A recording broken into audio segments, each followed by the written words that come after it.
For the past few weeks, a strange claim has been circulating online, suggesting that Russia has shifted its focus away from Ukraine and even NATO, and is now targeting one of the Europe's most famous banking dynasties, the Rothschild family.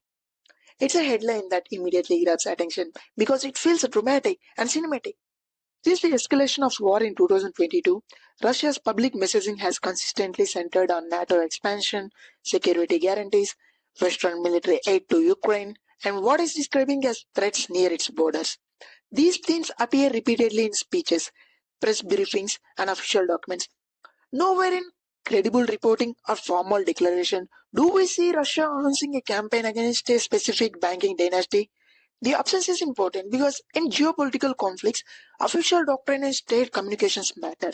Why does the Rothschild name appears in narratives like this so often? Historically, the Rothschild were indeed influential bankers in 19th century Europe. Financial governments and major infrastructure projects over time their name becomes symbolic in certain conspiracy cultures as shorthand for hidden financial control. In moments of global crisis, wars, recessions, pandemics, there is often a surge in stories that suggest shadowy financial elites are architecting events behind the scenes. It simplifies a complex world into a single villain. But modern geopolitics doesn't operate the way. Global financial systems today are decentralized and involve central bankings, multinational corporations, sovereign wealth funds, elected governments, and international institutions. No single family, regardless of history, prestige, directs military strategy for alliances like NATO or controls the foreign policy of entire states. Another factor driving that narrative is a psychology of uncertainty. War creates fear, and fear fuels the search for hidden masterminds. When events feel chaotic, overwhelming, stories that identify a secret planner can feel strangely comforting because they create the illusion of order. Social media algorithms also amplify emotionally charged content. A post claiming a secret financial war will travel much faster than a announced expansion of geopolitical strategy. The more shocking the claim, the more engagement it generates, and engagement derives visibility. It's also worth understanding how propaganda ecosystem function during conflicts. Information warfare is now a standard component of modern war. Competing narratives are pushed online to influence public, shuttered with dramatic stories that aren't grounded in verified evidence. While analyzing claims like this, key question is always simple. What is the primary source and can it be independently verified? At the end of the day, the war involving Russia, Ukraine, and NATO is rooted in state interests, territorial disputes, military alliances, and security doctrines.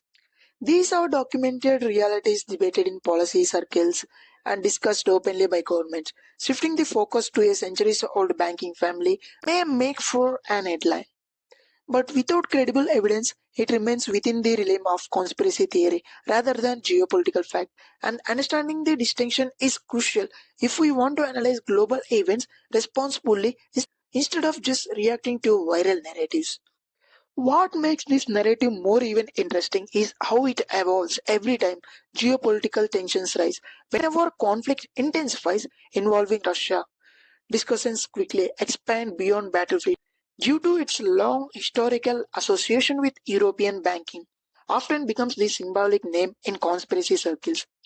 But symbolism and operational control are two very different things. Modern European financial systems are regulated by nations, overseen by different central banks, and intertwined with international institutions. Military decisions involving NATO member states are made through formal political processes, defense ministries, and elected leadership, not private dynasties. There is also a historic pattern worth noticing. Certain families or groups have been portrayed as a hidden architects behind the scenes. These narratives tend to surface in cycles in the current environment, where information spreads instantly across platforms like X, Telegram, and YouTube. A claim can gain millions of impressions because anyone pauses to ask where it originated. Often the original source traces back to a speculative blog post, an anonymous account, or a recycled theory from years prior, rebranded for today's conflicts. Another angle to consider is how economic warfare actually functions. Since 2022, much of the confrontation between Russia and Western countries has involved sanctions targeting banks, oil, trade flows, and energy exports. These measures are implemented by government and coordinated across alliances.